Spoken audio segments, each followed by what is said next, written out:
Cancer, thank you for joining me today. This is your astrology and tarot forecast for November 2014. I hope you've had a wonderful October. I'm going to give you a rundown of what you can expect via the astrology, and I'll draw a tarot card for you. And I'm going to get started straight away. At the beginning of this month, I really see an exploration and a real emotional connection with romance, with children, and with exploration in itself. So you're going to be looking for love. You're going to be looking for that emotional connection with other people, with another person, with your children.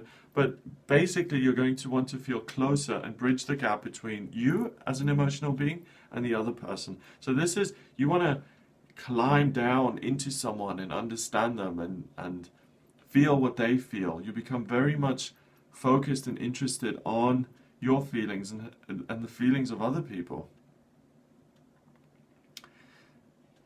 I also see a real possibility and potential for new love in your life, because we've got Pluto and Capricorn in your 7th house of relationship, and it's like death and rebirth.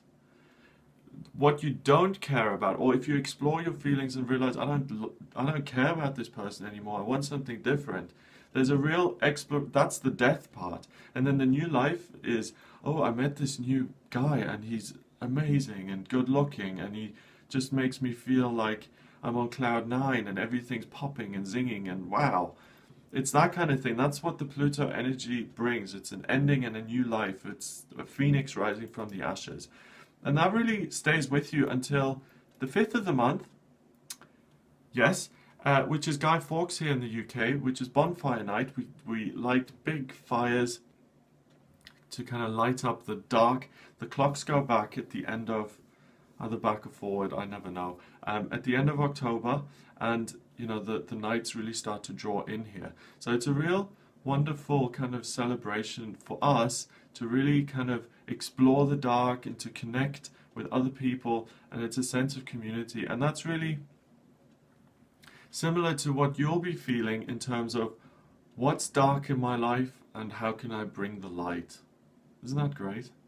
It's full moon on the 6th of the month, and your moon sits in your 11th house of friendships and also hopes and dreams in Taurus. Okay, that's interesting because it opposes the 5th house of this romance. So it's like, that's what powers it. Think of the 5th house here, the romance side of things, as the petrol that you put in your car. And the car is the moon in the 11th house in Taurus. And it's like all of that desire, I want to love, I want to be with someone, I want to feel what they feel. That really blossoms in the moon, which is Taurus, which is sensual, which is earthly. And it's very possible and likely that there's a new romance or a new love or a new kind of sexual side of yourself, or a new sense of passion, you know. The libido is a weird thing. Sometimes you can go for years and just not be interested, and then suddenly it's like, wow, you know, I'm really, wow, you know, I really feel things. I'm really like on fire here. It's, you know, it's amazing. So that's the kind of thing I see for you. It's really a culmination of all of those physical, sensual, passionate feelings for you.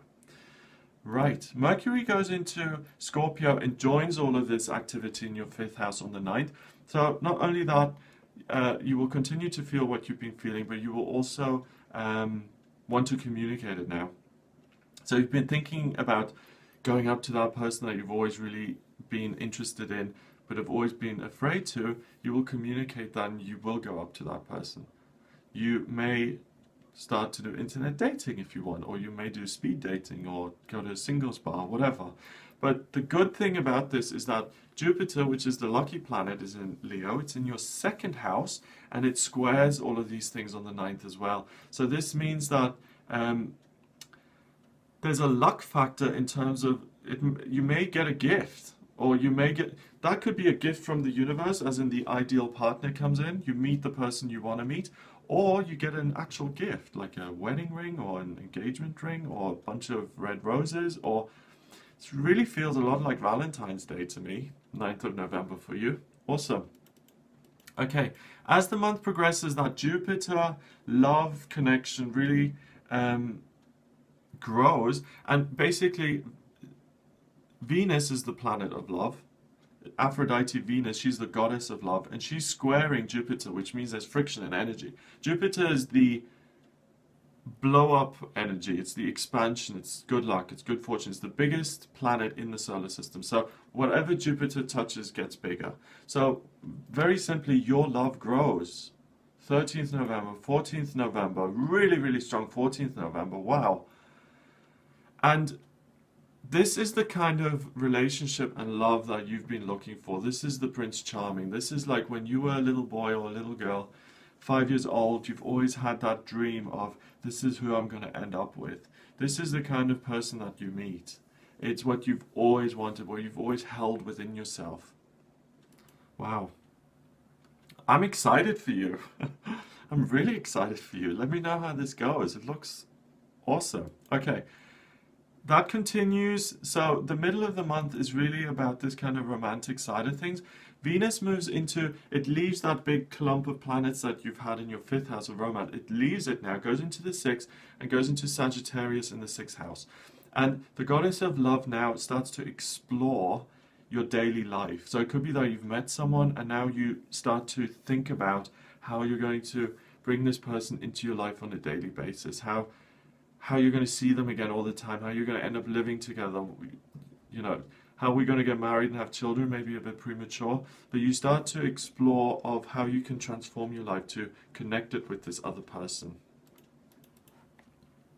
That continues for the next couple of days, and then the new moon happens on the 22nd, and it's between your 6th and 5th. So a new moon is about planting seeds of intention and saying, what can I do here? And you're going to be focused on, how can I bring this romance into my life? How can I bring this into my 9 to 5, my daily routine? How can I bring this wonderful new partner into my everyday existence? So that's a great intention, but also I wouldn't be very surprised if by the end of this month, your daily life, or who you spend time with on a day-to-day basis, looks very different than who you were spending time with at the beginning of this month. Okay, Thanksgiving. Thanksgiving for you is about going somewhere. This is a great time to explore and travel. You've got an idea, you've got a dream destination that you've always wanted to visit. Always. You've always wanted to go to Hawaii or Tahiti or the French Alps or the Leaning Tower of Pisa or Sydney Opera House, but you've always wanted to go somewhere, and on the 27th you will have the financial abundance and prosperity. You will be able to communicate with your romantic partner and structure it in such a way that you can go there and really fulfill a life's dream. Isn't that awesome? I can see all of that via the astrology for you. So really, Cancer, make sure you do that, because that's really specific. And then the end of the month, that just gets stronger. So I see you going on that trip, and please do. Please make that happen. You'll love it. Okay, so that's November. I'm going to draw a tarot card for you now to give you an idea of what the overall energy is. So let me get my card. And it's the Nine of Pentacles. And the Nine of Pentacles is a woman who's really abundant and is really realizing her life's dreams. She has got to where she's, it's an image, I'll put it up here, but it's an image of a really elegant woman who's really achieved what she's wanted to achieve. And if you remember, during this reading I said, you've always had that dream of that person coming in, and you achieve that goal. I'm really happy for you. That's awesome. Okay, have a fantastic month. Please remember to subscribe to this channel. If you'd like a private astrology reading with me or a tarot reading, and please visit my website. It's gregoryscott.co.uk. Tweet me. The username is gregoryscott444, or you can also find me on Facebook under the same username, or email me, readings@gregoryscott.co.uk.